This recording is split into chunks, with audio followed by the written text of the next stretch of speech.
कर्मचारी चयन आयोग के चेयरमैन भोपाल सिंह खत्री जी हमारे साथ मौजूद हैं। बातचीत करेंगे, इनसे कई अहम इश्यूज हैं, उन सभी मुद्दों पर चर्चा करेंगे। स्वागत है सर आपका। Thank you. आपके दर्शकों को मेरा नमस्कार। खत्री साहब, अगर जिक्र किया जाए कॉमन एलिजिबिलिटी टेस्ट का, लोग खासकर जो आपके बच्चे इस इंतजार में बैठे हैं वो बहुत लंबा इंतजार कर रहे हैं। सीएम साहब ने भी पीछे कहा था कि नवंबर में जो है ये टेस्ट हो जाएगा, क्या संभावनाएं हैं? इसमें बिल्कुल भी कोई डाउट नहीं है शेखर जी। 5 और 6 7 नवंबर को हमारा सीईटी होने जा रहा है। जैसा कि विधानसभा में श्रीमान मुख्यमंत्री जी ने घोषणा की, तो उस पे हम उन तारीखों पे पूरी तरह से अटल हैं। और जो नोटिफिकेशन करना है तारीखों का या शेड्यूल डालना है, वो एनटीए ने डालना है। तो हमने भी उनसे रिक्वेस्ट की है कि आप ये शेड्यूल जो है ना जल्दी से जल्दी डाल दें, चाहे 2 महीने 1 महीना पहले डाल दें, ताकि ये कन्फ्यूजन दूर हो सके। हरियाणा में अगर देखा जाए जिला परिषद के, पंचायत के ये चुनाव भी हैं, कहीं वो तो नहीं क्लैश कर रहे हैं आपस में? उसके लिए आपने कोई पत्र भी लिखा हो, कहीं चुनाव आयोग को ऐसी चर्चाएं हैं? आप लोगों के माध्यम से, मीडिया से मेरे को पता लगा था कि वो इलेक्शन की, पंचायत की इलेक्शन की घोषणा 5 6 7 नवंबर को कर रहे हैं। तो जैसे ही मैंने पता लगा तो मैंने हाई अथॉरिटी से बात की, यहाँ तक कि मुख्यमंत्री जी से बात की। तो उन्होंने कहा रिटर्न में एक लेटर जो है वो आप इलेक्शन कमीशन को लिखिए। तो मैंने स्टेट इलेक्शन कमीशन को लेटर लिखा और वो वैचारिक तौर पे तो सहमत हो गए हैं कि हम 5 6 7 को इलेक्शन नहीं कराएंगे। हमने रिटर्न में लेटर भी उनको दे दिया है। तो ये पक्का है कि 5 6 7 को हमारा पंचायत की इलेक्शन की वजह से नहीं टल रहा है, वो 5 6 7 को ही सीटी हो रहा है। कॉमन एलिजिबिलिटी टेस्ट का जहाँ जिक्र आता है, कितने ऐसे अभ्यर्थी हैं जिन्होंने अभी तक इसमें फुलफिल कर दिया है, जिन्होंने ऑनलाइन अपना सारा कुछ डाटा दे दिया है? अगर कॉमन सी और डी की बात करें तो कॉमन हमारे पास 10.5 लाख कैंडिडेट हैं। और अगर सी की बात करें तो 11,46,200 कुछ कैंडिडेट हैं जिनका रजिस्ट्रेशन हो चुका है, फीस कन्फर्मेशन हो चुकी है। मतलब हम अब फाइनल काउंट हमारे पास 11,46,200 समथिंग है। आपके लिए 11 लाख से ऊपर बच्चों का एक ही दिन में टेस्ट करवाना, कॉमन एलिजिबिलिटी टेस्ट करवाना काफ़ी बड़ा चैलेंज रहेगा। नहीं, हमारे लिए कोई चैलेंज नहीं है। इससे पहले हम इससे भी ज़्यादा काउंट का टेस्ट करा चुके हैं। जैसे डी क्लास में कराया, हमने क्लर्क में कराया है। डी क्लास में हमने 18 लाख लोगों का एग्ज़ाम कराया था और बी में भी लगभग हमने इसी काउंट का 12 लाख लोगों का एग्ज़ाम हम करा रहे हैं, किया हुआ है हमने। तो हम इसको कोई चैलेंज नहीं मानते। कुछ लोग इस मामले में कहीं ना कहीं शंका व्यक्त कर रहे हैं कि इतना बड़ा टेस्ट है, जब 5-6 हज़ार 10 हज़ार अभ्यर्थियों की परीक्षाएं होती हैं, पेपर लीक हो जाते हैं, तो इतना बड़ा टेस्ट कैसे सारी चीज़ों पर आप फोकस करेंगे? नहीं, 4 शिफ्टों में हमने जैसे कैंडिडेट्स को भी बताया, मीडिया को बताया कि हम ये टेस्ट जो है सीईटी जो एनटीए करने जा रहा है 4 शिफ्टों में कर रहे हैं। 2 शिफ्ट 5 तारीख को, 5 नवंबर को, और 2 शिफ्ट 6 नवंबर को, और 7 तारीख हमने रिजर्व रखी है। अगर कहीं मिस हैपनिंग हो जाती है या भगवान ने करे कोई ऐसी गलत वो हो जाता है तो वहाँ उस जिले का या उस एक केंद्र का हम एग्ज़ाम 7 तारीख को करा सकते हैं, जैसे इलेक्शन कमीशन रीपोल कराता है। इस तरह से हम किन्हीं 1-2 जिले का जहाँ कोई ऐसी शिकायत मिलेगी, क्योंकि सेट हमारे पास पहले से ही ज़्यादा बने हुए हैं, तो हम 7 तारीख को भी एग्ज़ाम करा सकते हैं। हरियाणा कर्मचारी चयन आयोग की परीक्षाओं में, या जैसे अब कॉमन एलिजिबिलिटी टेस्ट होने जा रहा है, सामान्य सभी के लिए एक जैसा टेस्ट है ये, तो इसमें हरियाणा के क्या 30% क्वेश्चन, 30 नंबर के क्वेश्चन 100 में से ये एवरेज रह सकती है या नहीं? क्योंकि आप हरियाणा से संबंधित हैं, वेल क्वालिफाइड इंसान हैं आप, और आपसे बहुत ज़्यादा उम्मीद यूथ वर्क करता है, यूथ की ये डिमांड है। नहीं, ये सरकार का एक लेटर है, ऑर्डर है, एक नोटिफिकेशन है कि आप हर एक प्रत्येक एग्जाम में 25% वेटेज जो है हरियाणा से संबंधित प्रश्नों को देंगे, और हम उस पर आईजीटीज हैं। और सीईटी में भी वो 25 वेटेज हरियाणा से संबंधित जनरल नॉलेज लागू होगी, इसमें कोई शंका नहीं है। सोशियो इकोनॉमिक, इसको लेकर कहीं ना कहीं कुछ भ्रांतियां हैं, वो आप ज़्यादा बढ़िया क्लैरिफाई कर सकते हैं। जैसे कि 5 जो नंबर हैं वो पहले कटते हैं, फिर जुड़ते हैं, 2.5 नंबर का और बताया जा रहा है। ये गणित वाला जो सवाल उठ रहा है कहीं ना कहीं समाज में से, इन चीज़ों का क्या जवाब आपके पास है? ऐसा है, जो 5 नंबर का सोशो इकोनॉमिक का है, ये 5 नंबर डी क्लास में तो पहले ही जुड़ जाएंगे, और जो सी क्लास में है उसमें चूंकि 2.5 नंबर हैं और वो कुल मिला के 5 नंबर ले सकता है, तो 2.5 नंबर उसको पहले मिलेंगे सीईटी में, और 2.5 नंबर तब मिलेंगे जब वो हमारा अगला टेस्ट स्क्रीनिंग टेस्ट देने आएगा, यानी कि पोस्ट के अगेंस्ट जब टेस्ट देगा 2.5 नंबर उसको तब मिलेंगे। नंबर 5 ही रहेंगे उसके। तो सोशियो इकोनॉमिक्स का गणित अगर देखें तो यानी 2 जगह ये इस्तेमाल होगा फिर? बिल्कुल, सी क्लास में ये 2.5 2 जगह होगा, और डी में सिर्फ सीईटी में ही होगा 5 नंबर का। अगर जिक्र किया जाए विभिन्न विभागों में जो अभी तक ग्रुप सी व ग्रुप डी के लिए कितनी पोस्ट का जो विभिन्न डिपार्टमेंट्स ने आपको अभी तक अपनी प्रस्ताव भेजे हैं, जरूरत भेजी है, कितनी हमें आवश्यकताएं हैं? देखिए, जरूरत सरकार बताती है हमारे को कि हमारे को इतने पदों की जरूरत है। और जैसे मैं पहले बता चुका हूँ, 26,000 पोस्टें सिविल सेंस की और 6,000 कांस्टेबल की, ये 5,000 मेल कांस्टेबल और 1,000 फीमेल कांस्टेबल। इस तरह से सी क्लास की ये 32,000 पोस्टें हमारे पास रिक्विजिशन आ चुकी है। और लगभग 7,500 जो है वो टीजीटी इंग्लिश की हमारे पास आ गई है, जिसका विज्ञापन हम कर चुके हैं। इसका मतलब ये है कि लगभग 40,000 पोस्टें हमारे पास सी क्लास की आ चुकी हैं अभी। और जैसा चीफ सेक्रेटरी साहब ने विभिन्न विभागों के विभागाध्यक्षों की मीटिंग ली थी और एक आंकड़ा आया है कि लगभग 22,000 जो पोस्टें हैं वो डी क्लास की हमारे पास निकट भविष्य में आने वाली हैं, जिनमें से 16,000 हमारे पास आ चुकी हैं और 6,000 और आएंगी। यानी कि 40 और 22 लगभग 62,000 पोस्टें हरियाणा स्टाफ सिलेक्शन कमीशन के पास आ चुकी हैं। तो ये कब तक प्रक्रिया में आएंगी और कब तक आप दावा करते हैं कि ये भर्ती कर लिए जाएंगे? टीजीटी का तो हमने प्रोसेस शुरू कर दिया है, ऑनलाइन एप्लीकेशन मांग ली है, क्योंकि इसमें सीईटी जरूरी नहीं था, वहाँ एस्टेट जरूरी था। बाकी पोस्टों के लिए सीईटी जरूरी है और जब सीईटी हो जाएगा उसके तुरंत बाद हम जो ये अगली पोस्टों के लिए हम एग्जाम कराते हैं, इनकी प्रक्रिया शुरू कर देंगे। सोशियो इकोनॉमिक्स को लेकर कहीं ना कहीं पीछे भी कुछ सवाल उठते रहे हैं। जो पुरानी भर्तियां हो चुकी हैं उनमें क्या इन मामलों की जांच कोई चल रही है या करवाई जा सकती है?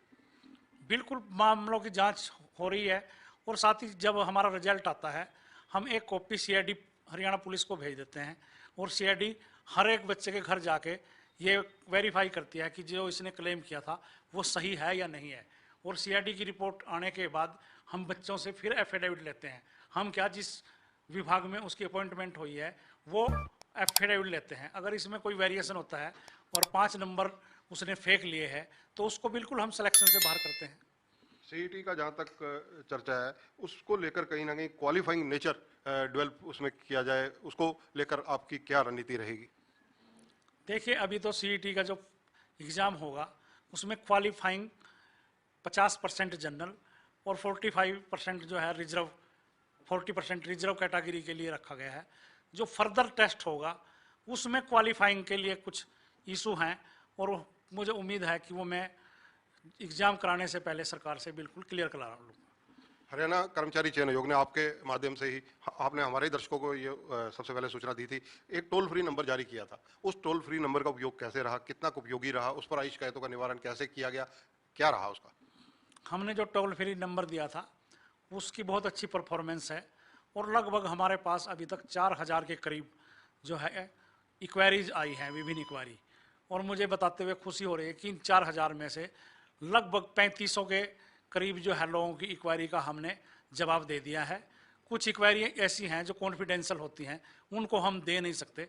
अपने जवाब में हम ये लिख देते हैं दिस इज कॉन्फिडेंशियल मैटर या सब जुडिस मैटर है, ये कोर्ट में है, इसका आप अभी हम बता नहीं सकते। तो लगभग हम हर बात का जवाब देने की कोशिश करते हैं। अगर कहीं कोई डाटा कलेक्ट करने के बाद अगर वो जवाब सही पाया जाए तो हम डाटा कलेक्ट करके भी बच्चों से उनको की शंकाओं को दूर कर रहे हैं। आयोग ने क्या कोई जो है शिकायत निवारण प्रकोष्ठ या कोई ऐसा सेल भी बना रखा है जहां कोई अपनी शिकायत कर सकता है और उसकी सुनवाई वहां होती हो? ये जो आपने कहा टोल फ्री, ये भी ग्रीवेंसेज कमेटी हमारा उनकी ग्रीवेंसेज दूर करती है, जिसमें 2 हमारे मेंबर्स हैं और एक अंडर सेक्रेटरी है और कुछ स्टाफ है। इस तरह से एक ये ग्रीवेंसेज सेल बनाया हुआ है हमने, जो ऑनलाइन और ऑफलाइन दोनों तरह से बच्चों की ग्रीवेंसेज को दूर करता है। हर रोज़ बच्चे मिलने आते हैं और वो जो ग्रीवेंसेज कमेटी के सामने पेश होते हैं वहाँ से उनको हर बात का जवाब मिलता है। एलिजिबिलिटी को लेके ज़्यादा होता है, एक्सपीरियंस को लेके जाता होता है, इक्विवेलेंट को लेके होता है, तो सारी शंकाओं का दूर करते हैं। अगर ग्रीवेंसेज कमेटी किसी नतीजे पे नहीं पहुंचती तो वो आके यहाँ से चेयरमैन से डाटा लेके उनको सेटिस्फाई करने का काम करती है। आजकल आपको पता है कि सोशल मीडिया का जमाना है। पंजाब केसरी में बहुत से दर्शक जो है जब आपका कोई भी इंटरव्यू चलता है तो वो सवाल हमारे से पूछते हैं, हमारे पर क्वेश्चन मार्क खड़े करते हैं। ऐसे ही कई सवाल जो हैं जो दर्शकों ने भेजे हुए हैं उन पर अब मैं सीधा आना चाहूँगा। जिस प्रकार से अगर जिक्र किया जाए कि एक विज्ञापन संख्या है 3/2022 निकाली गई थी, इसमें क्या परीक्षाएं पुराने पैटर्न पर ली जाएंगी या नए पैटर्न पर होंगी? ये 29 सितंबर को विज्ञापन जारी हुआ है। मैं समझा नहीं कौन सी आप 3। अभी हरियाणा कर्मचारी चयन आयोग ने 29 सितंबर को एक विज्ञापन संख्या 3/2022 निकाली थी। दर्शक तो ये पूछ रहे थे कि ये पुराने पैटर्न पर, क्योंकि जो परीक्षाएं हो रही हैं। नहीं, अब अभी हमारी दो एडवर्टाइजमेंट हुई रिसेंटली, एक तो टीजीटी की और एक हमारी हुई है पुलिस से संबंधित, जो फॉरेंसिक लैब है उससे संबंधित हुई है। तो दोनों भर्तियां जो है वो नए पैटर्न पे होंगी। हमने क्राइटेरिया भी, सिलेबस भी और इंस्ट्रक्शंस, गाइडलाइन वो सब डिस्प्ले किया है विज्ञापन के साथ। और हमने बताया है कि सोशो इकोनॉमिक के नंबर इसमें इतने होंगे, क्राइटेरिया ये होगा, सिलेबस ये होगा, तो वो नए मेथड पे ही होगा। पीजीटी वाला आपने जवाब दे ही दिया ये, लेकिन इसमें एक सवाल उठ रहा है कि डिटेल जो है और मार्क्स ये कब और कैसे जारी होता है। ये एक विज्ञापन आपका 2015 का है, 4/2015 पीजीटी को लेकर जारी हुआ था। उसके बारे में कुछ दर्शकों ने पूछा था कि डिटेल और मार्क्स कब तक जारी होंगे इसमें।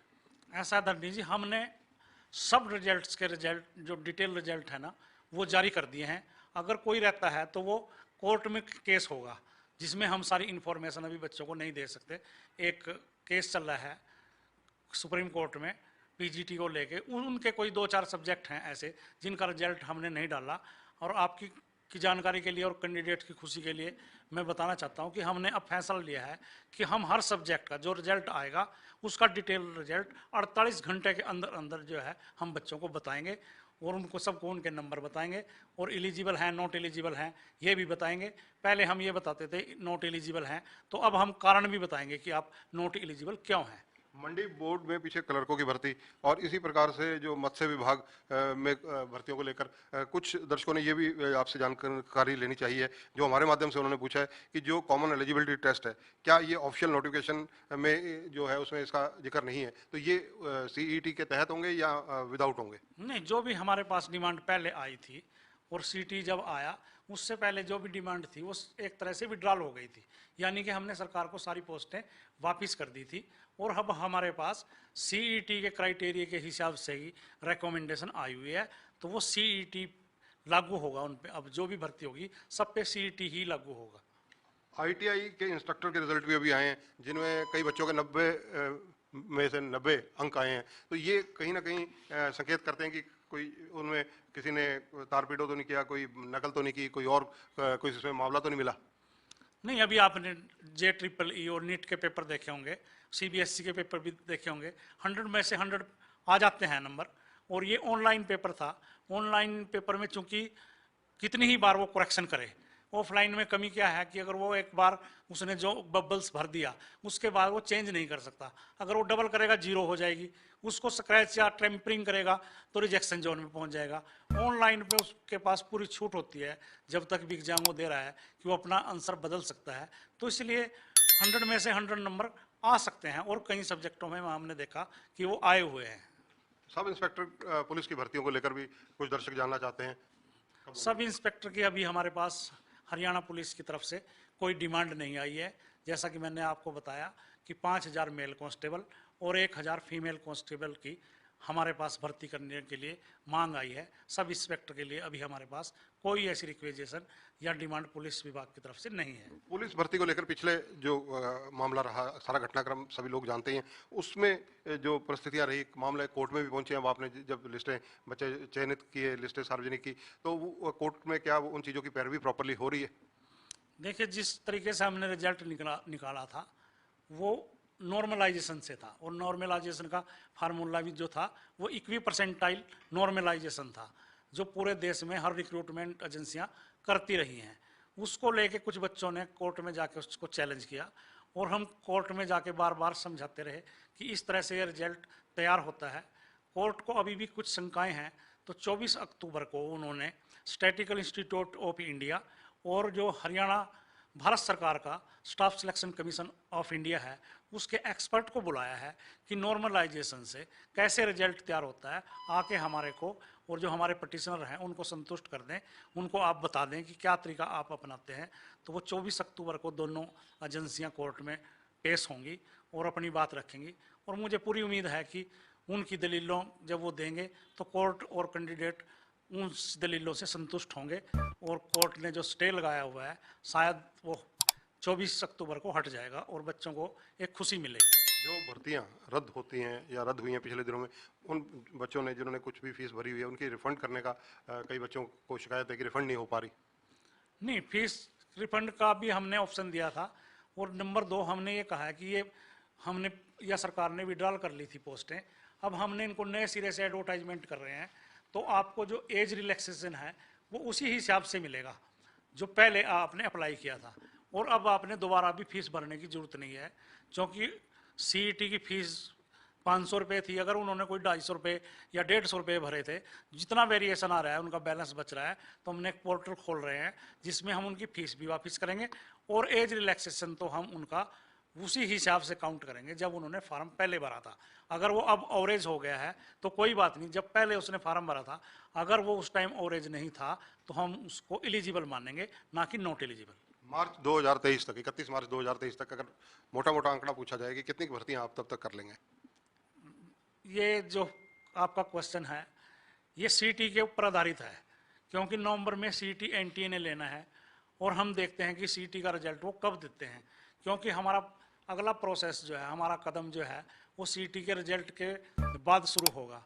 तो मैं सीटी के अंदर जो कितने हम भरेंगे ये तो आश्वासन नहीं आपको दे सकता, मगर सीटी के बिना जो परीक्षाएं होंगी जैसे टीजीटी की होंगी या जो मैंने पुलिस की फॉरेंसिक लैब की बताई है, ये सारी भर्ती हम फरवरी तक पूरी कर लेंगे, ये मैं पूरा आश्वासन बच्चों को देता हूँ। हरियाणा कर्मचारी चयन आयोग के एक सदस्य ने पिछले दिनों इस्तीफा भी दिया था।